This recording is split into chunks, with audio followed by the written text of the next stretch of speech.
সরকার কই? সরকার তো নাকে তেল দিয়ে ঘুমায়। এই সরকারের বিরুদ্ধে আগে আমাদের দাঁড়াতে হবে। অভিনেতা ইলিয়াস কাঞ্চনের দল জনতা পার্টি গঠনে গুরুত্বপূর্ণ ভূমিকা ছিলেন গোয়েন্দা সংস্থার এজেন্ট হিসাবে দাবি করা বাংলাদেশে আসা মার্কিন নাগরিক এনায়েত করিম চৌধুরী।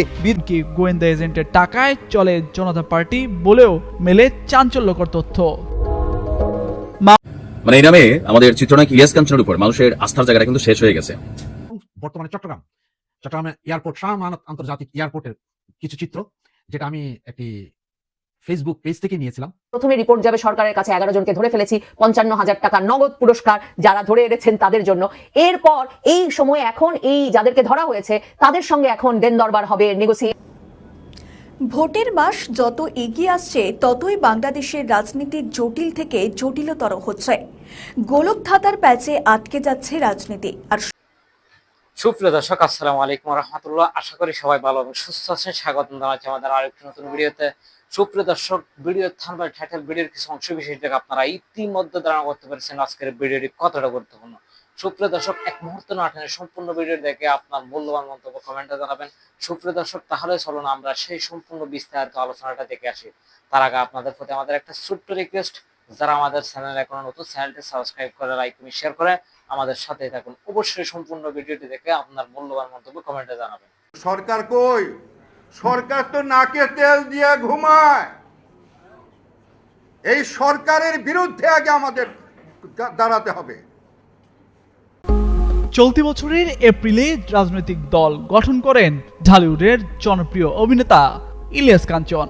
আর এই দল গঠনে গুরুত্বপূর্ণ ভূমিকা ছিলেন বিদেশি গোয়েন্দা সংস্থার এজেন্ট হিসেবে দাবি করা বাংলাদেশি বংশোদ্ভূত মার্কিন নাগরিক এনায়েত করিম চৌধুরী। এর জন্য তিনি নিয়মিত অর্থ যোগান দিতেন, এমনকি গোয়েন্দা এজেন্টের টাকায় চলে জনতা পার্টি বলেও মেলে চাঞ্চল্যকর তথ্য।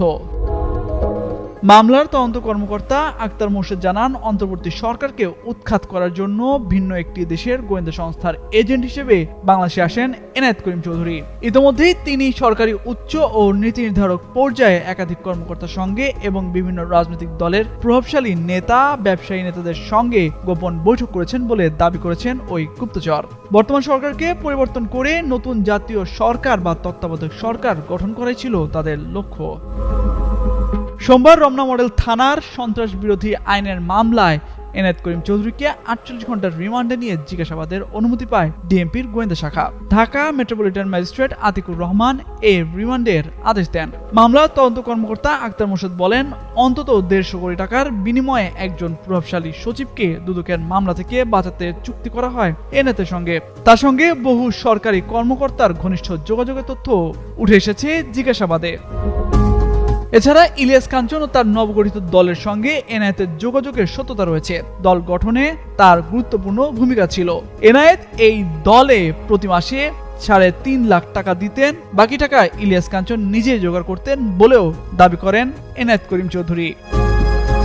গত 25 এপ্রিল চিত্রনায়ক ও নিরাপদ সড়ক চাই আন্দোলনের প্রতিষ্ঠাতা ইলিয়াস কাঞ্চনের নেতৃত্বে আনুষ্ঠানিকভাবে আত্মপ্রকাশ করে নতুন রাজনৈতিক দল জনতা পার্টি বাংলাদেশ। দলটির দলীয় স্লোগান গর্বমোরা ইনসাফের দেশ। তামজিদ মির্জা। মানে এই নামে আমাদের চিত্রনায়ক ইলিয়াস কাঞ্চনের উপর মানুষের আস্থার জায়গাটা কিন্তু শেষ হয়ে গেছে। ডোনাল্ড ট্রাম্পের সরকার বা মার্কিন প্রশাসনের যে একটা কালো জগৎ আছে, ডিপ স্টেট, এটা নাম শোনা যায় কিন্তু এটারে দেখা যায় না। এই ডিপ স্টেটের এজেন্ট আমেরিকার নাগরিকরাই হয় না। যেই দেশে তারা ঘটনা ঘটায় সেই দেশের বিশেষ বিশেষ নাগরিকদেরকে তারা টার্গেট করেন। আওয়ামী লীগ সরকার পতনের পেছনে আইনমন্ত্রী আনিসুল হক, তারপর দরবেশ, সালমান এফ রহমান, আরাফাত, এই 3 জনকে কিন্তু ডিপ স্টেটের এজেন্ট হিসেবে চিহ্নিত করা হয়েছিল। বাট ডক্টর ইউনূসের সরকার বসার পরে এই যে আমরা আজকে যে তথ্যগুলো দেখলাম, সেখানে চিত্রনায়ক ইলিয়াস কাঞ্চনও ডক্টর ইউনূসের এই সরকার উৎখাতের সাথে কানেক্টেড হয়ে গেলেন একটা দল গঠন করে। কারণ তার দলটাই ছিল ট্রাম্পের ফোকাসে। এই কথাগুলোকে আমি বলছি, আপনি দেখেন কি চাঞ্চল্যকর তথ্য আসছে।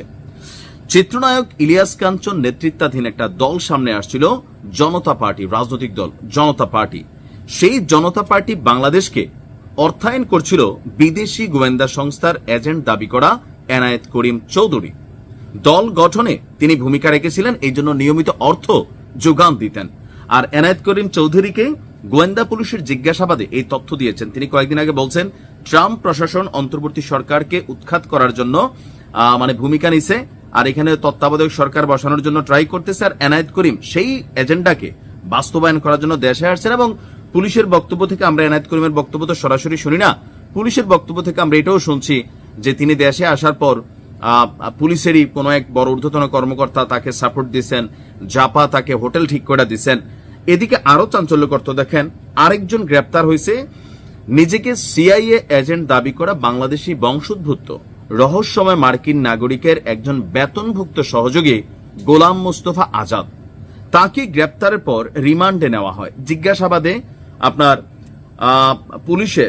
উপপুলিশ মহাপরিদর্শকের সঙ্গে তাদের ঘনিষ্ঠ যোগাযোগের বিষয়টি সামনে আসে। এছাড়া 150 কোটি টাকার বিনিময়ে একজন প্রভাবশালী সচিবকে দুদকের মামলা থেকে বাঁচাতে চুক্তি হয় এনায়েত করিমের সাথে। বুঝতে পারছেন কি ঘটতেছে পর্দার আড়ালে? তার সঙ্গে বহু সরকারি কর্মকর্তার ঘনিষ্ঠ যোগাযোগ ছিল। রিমান্ডে পুলিশকে যে তথ্য সে দিয়েছে, বলা হচ্ছে যে জনতা পার্টি আত্মপ্রকাশের সঙ্গে এনায়েত করিম চৌধুরী শুরু থেকে জড়িত।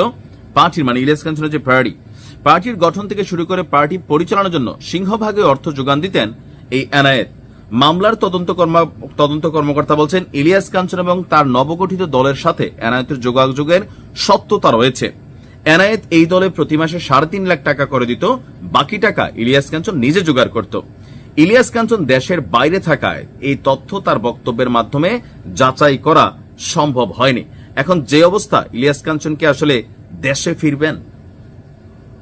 এই ব্যক্তি যখন এই তথ্য দিচ্ছে, ইলিয়াস কাঞ্চনকে তো অবশ্যই আসলে এটা মানে মিনিমাম লেভেলে গ্রেপ্তার করা হবে, অথবা তাকে জিজ্ঞাসাবাদ করার জন্য থানায় ডাকা হবে যে আসলে ঘটনার পেছনে কি।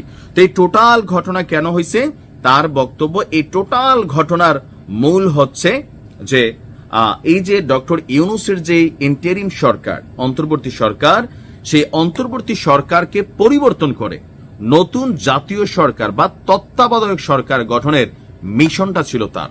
আর এই মিশনে ভূমিকা রাখার জন্য Ilias Kanchan as a priority হিসাবে কানেক্টেড হয়েছিল। আর তো বর্তমান প্রেক্ষাপটের আলোকে আসলে এখানে ভেতরের তথ্য কি, আমরা তো গণমাধ্যমে যা আসতেছে তা দেখতেছি, বাট মনে হচ্ছে ডক্টর ইউনূসের সরকারের পিছনে একটা বড় শক্তি কাজ করতেছে। হতে পারে সেটা আওয়ামী লীগের লবিস থেকে কানেক্টেড, অথবা আমেরিকার প্রেসিডেন্ট ডোনাল্ড ট্রাম্প, মার্কিনী এই কি বলা হয় যে ঘাড়তেরা প্রেসিডেন্ট ডক্টর ইউনূসের সাথে তার যে আভ্যন্তরীণ দ্বন্দ্ব, ওই যে নির্বাচন নিয়ে বা সামান্য ইস্যুগুলা, সেগুলারই কি ঝাল মিটাচ্ছেন? এটা তো স্পষ্ট যে এই লোকের বক্তব্যে যে আমেরিকা এই সরকারকে ফালাই দিতে চাচ্ছে। এখন আসলে কি ঘটতেছে? তো ইলিয়াস কাঞ্চনের কপাল পড়ছে, দেশে আসলে হয়তো বোঝা। আসসালামু আলাইকুম। আপনাদের সামনে হাজির হয়েছে বর্তমানে বাংলাদেশের সামান্য কিছু পরিস্থিতি নিয়ে আপনাদের সাথে কথা বলতে। আমরা যখন কথা বলবো, কথা বলার একটু পরেই একটা ভিডিও আপনাদেরকে দেখাবো, যেখানে আমাদের